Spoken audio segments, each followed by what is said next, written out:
पुणे में एक केस आया है पोर्स कार की दुर्घटना का, जिसमें एक नाबालिग कार चला रहा था और उससे एक्सीडेंट होता है जिसमें लोग मारे जाते हैं। और इसके बाद उसे जब जुवेनाइल जस्टिस बोर्ड के पास प्रस्तुत किया जाता है तो उसे रसूखदार फैमिली होने के नाते कुछ सहूलियतें मिलती हैं, और जो सहूलियतें मिली थी वो बहुत ही हास्यास्पद थी।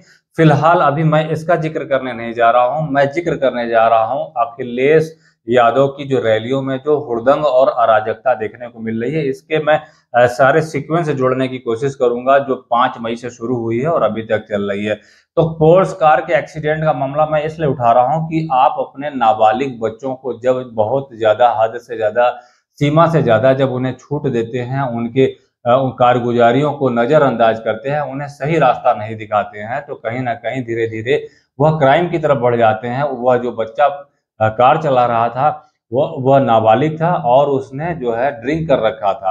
और महाराष्ट्र में उसने, पुणे में ऐसी जगह ड्रिंक किया था जहां पर नियम है कि 25 साल से नीचे का व्यक्ति ड्रिंक करने नहीं जा सकता है। तो ऐसी स्थिति में वह गलत आदतों का कैसे शिकार हुआ, क्योंकि कहीं ना कहीं उसके जो गार्जियन थे उन्होंने उसे छूट दे रखी थी, उसका मन बढ़ा रखा था, और इस तरीके से उससे यह बहुत बड़ा क्राइम होता है।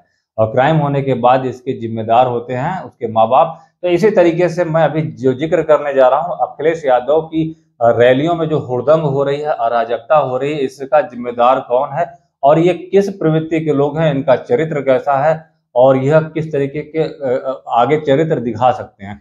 तो जी हाँ दोस्तों, आगे बढ़ते हैं और इस बात की चर्चा करते हैं। नमस्कार और स्वागत हमारे YouTube channel info highway India में। आपने देखा होगा कि अभी 19 तारीख को 21 मई को आजमगढ़ में 2 रैलियां हुई। आजमगढ़ में एक रैली हुई अखिलेश यादव की, एक रैली हुई योगी आदित्यनाथ की। योगी आदित्यनाथ की जो रैली हुई उसमें सारे कार्यकर्ता बहुत अनुशासित थे, बहुत ध्यान से सब सुन रहे थे, और सुनने के बाद रैली पूरी होती है। जितनी भी बड़ी संख्या आई थी बहुत अनुशासित तरीके से सब कुछ सुनती है, कहीं कोई हुड़दंगबाजी नहीं, कहीं कुछ नहीं, और पूरा सुनने के बाद वहां से तरीके से चली जाती है। इसके बाद वहां रैली होती है अखिलेश यादव की, और अखिलेश यादव की रैली में उनके जो समर्थक आते हैं, उनके जो श्रोता आते हैं, वह आते ही अपना चरित्र दिखाने लगते हैं। हुड़दंगबाजी, अराजकता, कुर्सियां फेंकना, तोड़ना, बल्लियां उखाड़ना, बल्लियों पे चढ़ जाना, पुलिस के साथ धक्का मुक्की करना और रैली को पूरी तरीके से अराजक करके चौपट कर देना। तो यह देखने को मिला आजमगढ़ में। अब मैं इसके बैकग्राउंड में आता हूं, अभी और भी बहुत सी बातों को इसमें जोड़ूंगा। 5 मई की तारीख थी, मैनपुरी में बड़ी जनसभा हुई थी अखिलेश यादव की, वो भी डिंपल यादव के समर्थन और उनके लिए वोट मांगने के लिए वहां पर बड़ी रैली हुई थी। और जिस रैली के बाद जब कार्यकर्ता निकल रहे थे तो वहां का एक महत्वपूर्ण चौराहा है जहां पर महाराणा प्रताप की मूर्ति लगी है।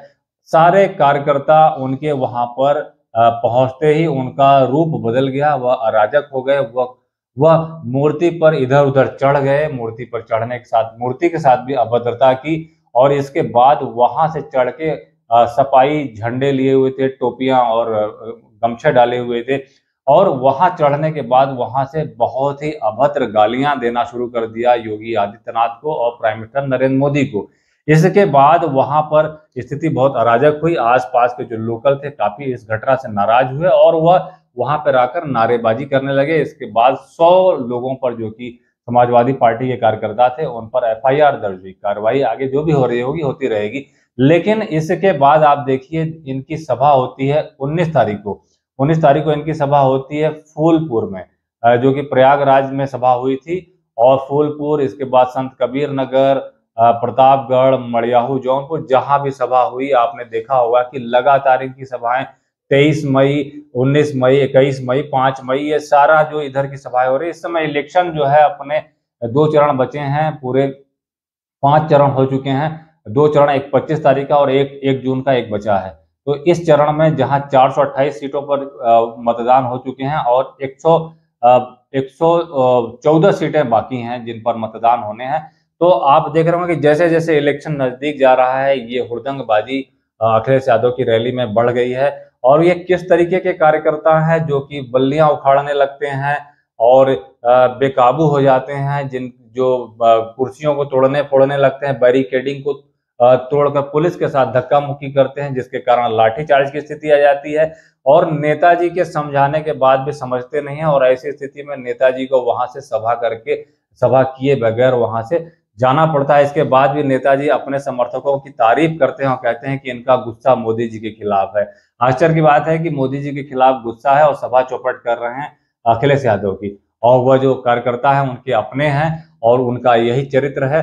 तो आप समझ सकते हैं कि इनकी सरकार होगी तो यह क्या करेंगे, जिनकी सरकार नहीं है तो ये क्या कर रहे हैं। जबकि इस समय 10 साल के करीब हो रहे हैं, 2017 के पहले यहाँ के मुख्यमंत्री अखिलेश यादव होते थे। 2014 का जो चुनाव हुआ था लोकसभा का, वह इनके नेतृत्व में हुआ था। 2017 का विधानसभा, 2019 का लोकसभा, 2022 का विधानसभा, और सभी जो रिजल्ट आए उसमें अखिलेश यादव ने कहीं कोई चमत्कार करिश्मा नहीं दिखा पाए।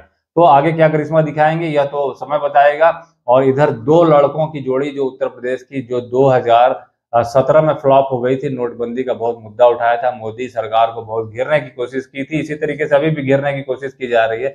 2017 में दो लड़कों की जोड़ी फेल हो गई थी। 2019 में दोनों लड़के एक दूसरे को देखने नहीं आए, एक दूसरे से हालचाल नहीं लिया, और खींचातानी मची रही और कहीं कोई समर्थन नहीं रहा। लेकिन 2019 में बुआ बबुआ की जोड़ी आई थी, जो बहुत ज्यादा करामात नहीं दिखा पाई, करिश्मा नहीं दिखा पाई। इसके बाद 2022 में सभी ने अपनी लड़ाई अकेले लड़ी, और इसके बाद 2024 में दो लड़कों की जोड़ी फिर आ गई है, और जो करामात दिखा रही है वह तो आप देख ही रहे हैं। तो यह कैसी रैली है, कैसे समर्थक हैं और कैसे लोग हैं जो कि अपने जिस नेता को सपोर्ट कर रहे हैं उसकी रैली चौपट कर दे रहे हैं। अभी बहुत सी रैलियां कुछ और जगहों पर होनी है, वहां पे भी शायद ये ऐसा ही दिखाएंगे। तो 5 मई जो मैनपुरी की रैली थी, प्रतापगढ़, जौनपुर, आजमगढ़, संत कबीर नगर और प्रयागराज की जितनी भी रैलियां देखी उसमें लगातार इन लोगों ने हुड़दंग की है।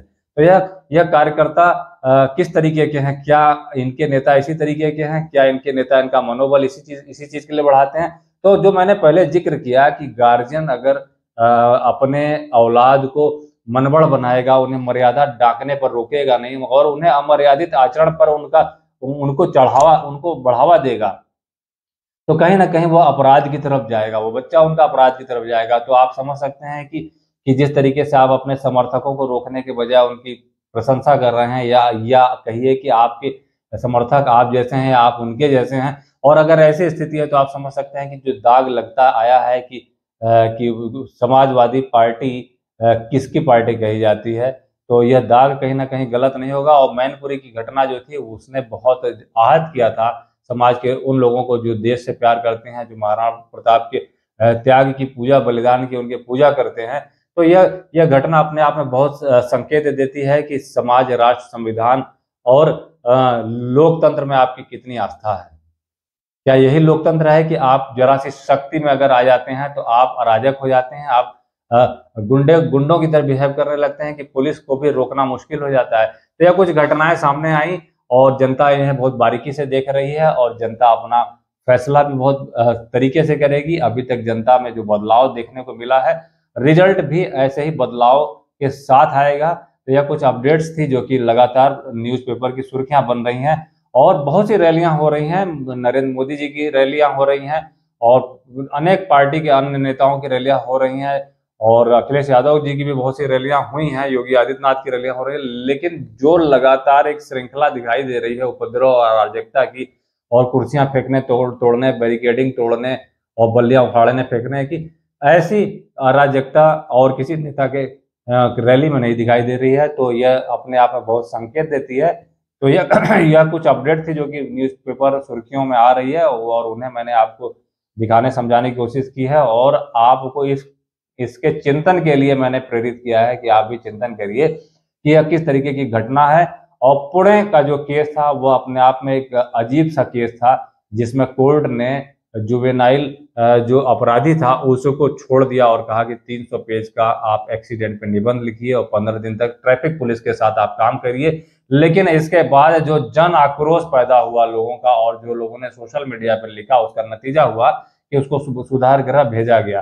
तो परिणाम ऐसा आता है। इसलिए अराजक भीड़, अराजक समर्थक क्या परिणाम लाएंगे, आप समझदार हैं। फिर आते हैं कुछ ऐसी अपडेट्स के साथ, और सामाजिक और अंतर्राष्ट्रीय न्यूज अपडेट्स के साथ, सुर्खियों और किस्सों के साथ। तब तक के लिए धन्यवाद, नमस्कार, वंदे मातरम।